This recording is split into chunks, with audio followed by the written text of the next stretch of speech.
Saviez-vous que la plus grande usine d'avions Airbus en Europe se situe dans la ville de Toulouse?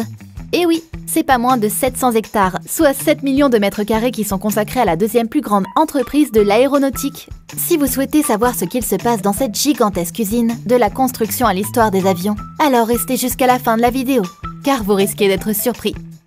Pour bien commencer, et si vous mettiez un j'aime à cette vidéo?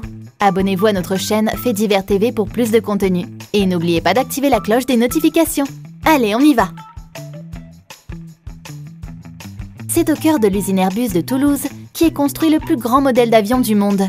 Si vous avez regardé nos vidéos sur le top des plus gros avions, vous pensez peut-être à l'Antonov AN225. Mais ici, nous parlons du plus gros avion du monde capable de transporter des passagers. Cet avion, c'est le Airbus A380, ou aussi connu par le petit surnom de Super Jumbo Jet. Pour vous donner une petite idée, ce prototype mesure 73 mètres de long et 80 mètres de large, et a un poids qui s'élève à plus de 500 tonnes. Avec de telles dimensions, on se demande combien de passagers il est capable de transporter. La réponse va vous paraître folle, mais là où un avion normal transporte environ 500 personnes, le modèle Airbus A380 accueille 835 passagers. Cela représente donc une capacité 1,7 fois plus grande. Comment est-il possible de construire un si grand avion, pensez-vous? Nous vous proposons de jeter un œil au processus pour mieux comprendre. Tout d'abord, il faut savoir que si l'avion A380 est fabriqué à Toulouse, toutes ses pièces traversent l'Europe, voire le monde entier. Pour l'énorme appareil qui est l'avion Airbus A380, on considère que des millions de pièces détachées sont acheminées. Ces pièces sont elles-mêmes construites dans des entreprises au nombre de 1500 au total. Ce sont donc 30 pays à travers le monde qui contribuent à la construction du A380. Parmi ces pays, on trouve l'Allemagne, l'Espagne ou encore le Royaume-Uni. On peut dire que même les plus grands ont mis la main à la pâte. Rolls-Royce, Sofrin, General Electric. Ces trois firmes géantes ont fourni des pièces pour la construction du A380. Toutes les entreprises sollicitées ont donc participé à la construction en fournissant des boulons, des sièges, des moteurs et toutes les autres pièces possibles et inimaginables nécessaires pour un avion. Et il ne s'agit pas de n'importe quel avion, étant donné que c'est le plus gros avion de ligne. Les pièces détachées en elles-mêmes sont très grandes. Alors comment déplacer toutes ces pièces? Pour y parvenir, deux solutions existent. Les pièces peuvent par exemple être amenées par transport maritime dans des conteneurs, puis livrées au hall de montage de l'usine Jean-Luc Lagardère, autrement dit l'usine de construction du Airbus A380. Sinon, les pièces détachées peuvent être transportées à bord de l'Airbus Beluga. Encore une fois, ceux qui ont vu notre vidéo sur les plus gros avions du monde sauront de quel avion il s'agit. Sincèrement, ne tardez pas et filez voir cette vidéo juste après. Bref, le fameux Airbus Beluga est immense et achemine des cargaisons jusqu'à l'usine. Et oui, l'usine aéronautique de Toulouse dispose de pistes d'atterrissage, ce qui facilite le transport aérien des pièces. À partir de là, ce sont les 20 000 salariés de l'usine qui se chargent de faire l'assemblage final du fameux Airbus A380. Rien que de devoir transporter les pièces est un véritable casse-tête. Alors qu'en est-il de l'avion en tant que tel? Eh bien, ce n'est pas pour rien que l'Airbus A380 est une merveille. Tant ce prototype est complexe et demande un savoir-faire tout particulier. En effet, la procédure d'assemblage comprend des étapes toutes très méticuleuses, et le plan doit être suivi à la lettre. Premièrement, l'avion se doit d'avoir des ailes fonctionnelles, ce qui est un enjeu au vu de la taille et du nombre de passagers qu'il accueille. Pour faire simple, les ailes devraient être assez grandes pour que l'avion ait suffisamment de portance. Pour ceux qui ne connaissent pas la portance, il s'agit d'un phénomène physique au niveau de l'air qui permet à l'avion de voler. C'est donc un élément crucial à prendre en compte quand on construit un avion. Le compromis du Airbus A380, c'était donc d'avoir des ailes efficaces, mais assez courtes pour pouvoir circuler à travers n'importe quel aéroport du monde. Ce défi technique a été joué avec brio, et pourtant, les ailes de l'avion n'en sont pas moins énormes. Elles font presque la taille d'un terrain de foot. Une aile mesure 117 mètres, alors qu'un terrain peut mesurer 120 mètres. Jusqu'ici, avec toutes les choses époustouflantes qu'on a pu voir sur l'Airbus A380, vous devez sûrement vous dire que c'est un franc succès de l'aéronautique. C'est sûrement le cas d'un point de vue technique.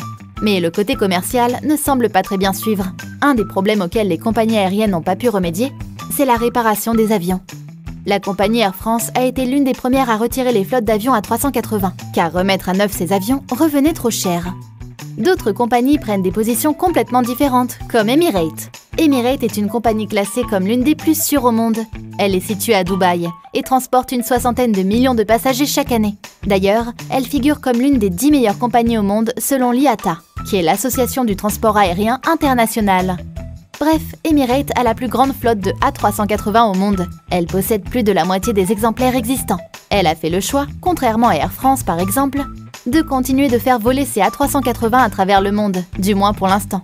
Qui sait si cette compagnie ne changera pas d'avis, car après tout dépend du coût d'entretien, de celui du carburant et bien d'autres choses qui entrent en compte quand on détient une si grosse flotte d'avions. À cause de ces potentiels problèmes, la demande d'achat des Airbus A380 était franchement en dessous de ce qui était prévu. En plus du coût d'entretien, la concurrence est sûrement une des autres raisons. On vous le rappelle, l'un des plus grands concurrents de l'entreprise Airbus est Boeing. Autrement dit, le plus ancien constructeur d'avions au monde. Ce constructeur écrasait absolument tout le monde, et ce jusqu'à la fondation d'Airbus dans les années 70. Pendant longtemps, et encore de nos jours, les deux constructeurs se tiennent tête pour se surpasser l'un l'autre. On trouve assez facilement des graphiques qui représentent cet affront, qui est extrêmement serré. Et cette compétition ne se limite pas aux avions de ligne, mais aussi aux avions de défense et bien d'autres encore. On pense par exemple aux avions ravitailleurs Airbus A330 Phoenix. Pas moins de 46 unités d'avions ravitailleurs ont été livrées à 7 pays, mais aussi à l'OTAN. Et c'est tout juste après l'annonce du A330 Phoenix que l'armée de l'air américaine a annoncé le développement d'un nouvel avion ravitailleur construit par Boeing. L'armée de l'air américaine qui cherchait à remplacer un prototype qui devenait un peu trop obsolète, le KC-135. Boeing a donc saisi l'occasion et a pu subvenir aux besoins des États-Unis avec l'avion KC-46, fourni pour la première fois en 2019. Néanmoins, le KC-46 a présenté des soucis techniques, notamment avec des fuites de carburant. Pour l'heure, on estime que ce prototype d'avion sera disponible et prêt au combat pas avant 2023. Bon, revenons-en au concurrent du Airbus A380. Le plus important de tous est le Boeing 787 Dreamliner. Il est certes plus petit que l'Airbus A380, mais bien plus polyvalent et surtout moins risqué. Et d'un point de vue économique, même prendre 2 exemplaires de ce prototype reviendrait à moins cher que de prendre un seul Airbus A380.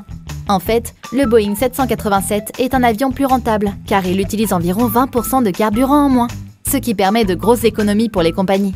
Cela permet par la même occasion de faire des voyages plus longs, mais qui restent à des tarifs avantageux pour les passagers.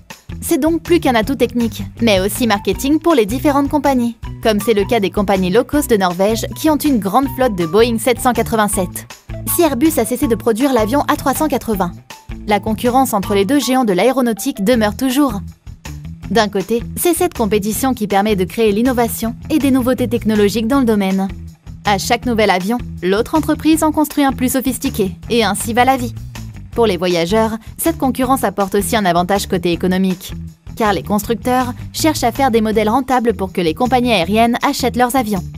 Alors peut-être que Boeing est l'entreprise la plus ancienne, mais c'est très clairement sa concurrence avec Airbus qui l'a poussé à être audacieux et à construire des modèles d'autant plus performants. On ne peut qu'être enthousiaste pour le futur de l'aéronautique.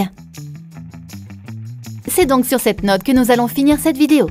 On espère qu'elle vous a plu, et si c'est le cas, alors pensez à nous encourager en nous mettant un like et en vous abonnant à notre chaîne. Au fait, avez-vous déjà visité l'usine Airbus de Toulouse? Dites-le nous en commentaire. Et si vous avez une remarque à faire ou que vous avez aimé la vidéo, les commentaires sont les bienvenus aussi. On a hâte de vous lire. Sur ce, on se dit à très bientôt pour une nouvelle vidéo sur Faits Divers TV.